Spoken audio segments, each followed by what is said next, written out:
Hi everyone, I'm Associate Professor Caroline Ellison from Justice and Society at UniSA, and I've been talking with Helen Neale, who is the project lead on a DSS ILC grant about microenterprise project. And this is the fourth video in the series that we've done today, and I'm going to ask Helen to take her project lead hat on and put her mother hat on, and we're going to talk about a fantastic microenterprise called Ground Control by Major Tom. It's a lawn mowing enterprise, and so Helen's going to talk about the impact for Tom and your family around, you know, Tom's microenterprise. So how did it start? Okay, so if I go back to, I think, 2016, when Tom was getting close to leaving school, I was very fortunate that I had a meeting with Jane Barrett from Community Living Project, and she explained to me about the microenterprise project, which was perfect timing because we'd had just received some notification that Tom had been assessed by Disability SA at the time, and that he would have funding to go to a day option program. And that was certainly not something we were planning for Tom. But finally meeting somebody who worked for an organisation who was thinking and talking like I was thinking and talking was really amazing, because up to that point I felt like I was on a bit of an island. Certainly through school there hadn't been a lot of expectation that Tom would work from others. It's always been our expectation. So it was wonderful to meet her, and we were able to go back to Disability SA and ask if that funding could be used in a different way, which was where the microenterprise project came in.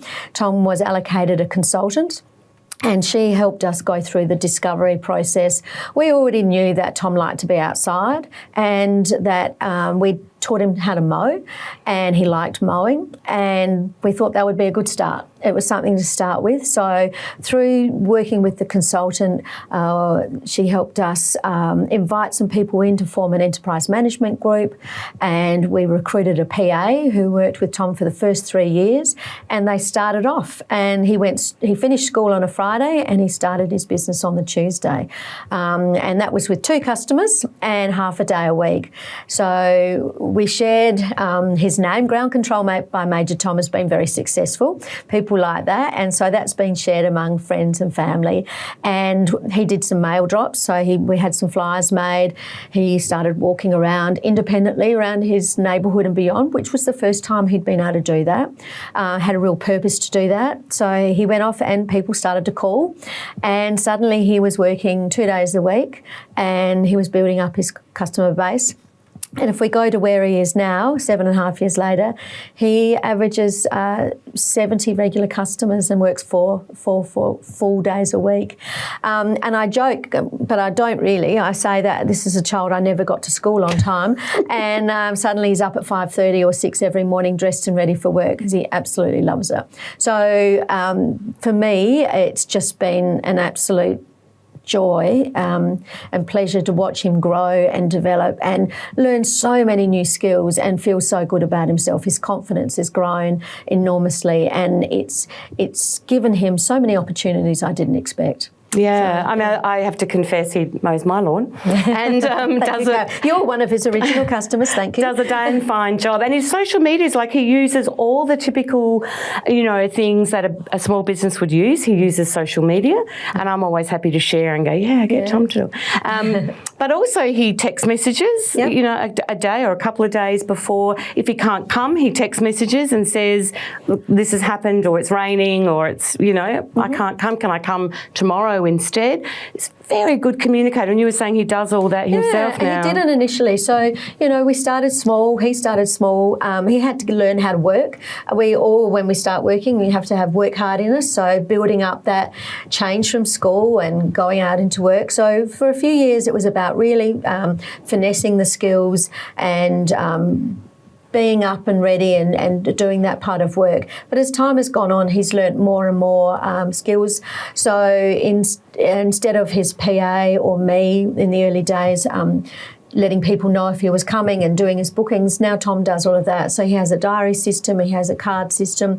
He gets back from his work day and he unpacks his equipment, and then he looks at who's the customers for tomorrow, messages them all, and now we'll do that on the phone too. So he used to have speech therapy. He no longer has speech therapy because, sorry, allied health people, but he actually does that in his daily job. Really. Yeah, so he's actually confident enough to use the phone now where he wasn't before. So again, he's just learning all these new skills. I would never have thought Tom had speech therapy. Yeah, absolutely. As someone who's met him now as a young adult, and watching him, I'm often not home, which is unfortunate, but watching him interact with his personal assistant and the knowledge that he has about, can look at, I wouldn't have a clue. If I had to mow my own lawn and you asked me how short should I cut it, how long's a piece of string?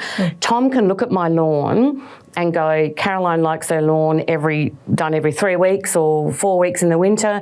We should cut it to this level. Really quite skilled. And my hose gets wound up in a way that it never gets. I mean, Tom must come to my house every time I go, the hose is spread all over the lawn as per usual. But when I get home, it's all wound up. But you also, so that there's some skills that he's really built his capacity over time to. And he'll often leave me a note if he thinks my lawn needs fertilising. Okay. Which is cool. Or it's time to fertilise. I get a little thing saying it's time to fertilise, autumn fertilising. Okay. Oh, I better trottle off and get myself some blood and bone. And he's so well assisted with his PA as well, his personal assistant. So his current PA he's had for 3.5 years, and that person has also, followed on from the initial role of working on the skills. The PA is very good at making sure Tom is always the facing forward part of the business, but he is really assisting him to help him double check, is that all done the right way? He helps him with, the costings and drive.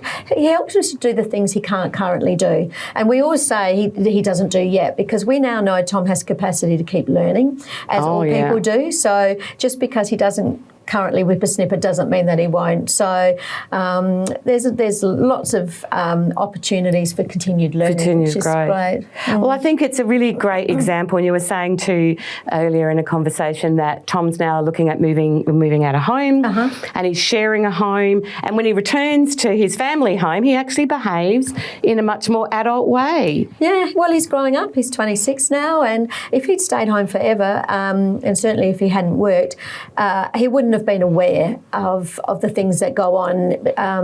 It falls back into that typical mother-son sort of relationship. But now I think he does have an understanding of the jobs that need to be done. He does all his own washing. He's a good housemate. He's doing more cooking and things like that. So, yeah, he's definitely, he fulfills the role of valued son now, so a good son. So we're very conscious with him with everything in his life is through a lens of roles. Yes. So work is one. He's a godfather. He's a lover of beer and chicken wings. So he's out to the hotel with a couple of mates tonight to do his critiquing of that. But, roles are really important for him because they help him feel competent.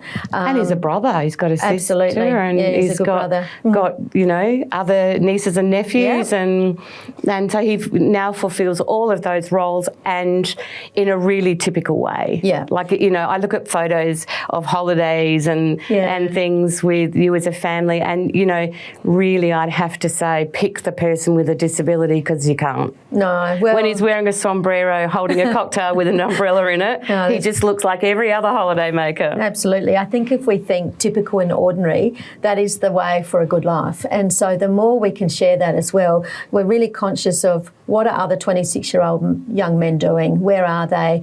The good ones, that is. Yeah, that's right. The good role models. So, really keep going down those lines. And that's where he performs best, in community, in general, typical ways. So, yeah. Fabulous.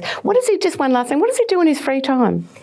So actually, it's lucky he does work a lot, because if he didn't, he'd probably spend a lot of time lying on his bed, on his iPad or eating. But he's got a dog that he loves and walks. to be honest, he doesn't have a lot of free time. He does a lot of things. He's very social at night. So he does have support workers that come and assist him to learn new skills in his house. But he's started a walking group in his apartment block. So he has a regular walking group where people can join him once a month on his walk. He's going skydiving next week.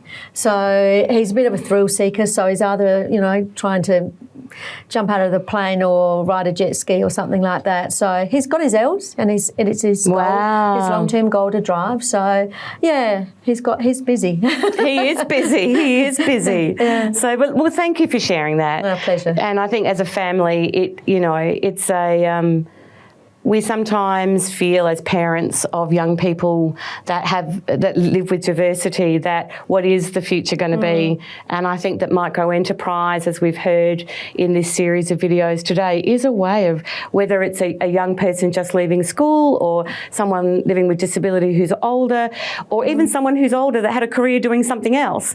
If work is important to them, then we can find ways to use micro-enterprise as a way to allow people to transition into different jobs, transition into work if they're leaving school, or just say, I'd like a sea change. I don't want to do this anymore. Maybe there'll come a time when academia ceases to be my passion, and I'll come to micro-enterprise and go, help me find a new strength. So I think certainly after COVID as well, people have done a lot of soul searching and thinking about their life and work. Yeah. And we've seen people come out of different careers to actually support people in micro-enterprise. So to come in as a PA and looking at wanting more meaningful work themselves. I think that's a really important point to finish on, is if you're somebody who is either supporting individuals to create an ordinary life or a good life, do think about micro-enterprise as a vocation or employment option. But if you're someone in the community that's had a great career or got a passion or a skill that might have been a hobby that you'd like to become something a bit more serious, and you're not working as much, or you're retired, or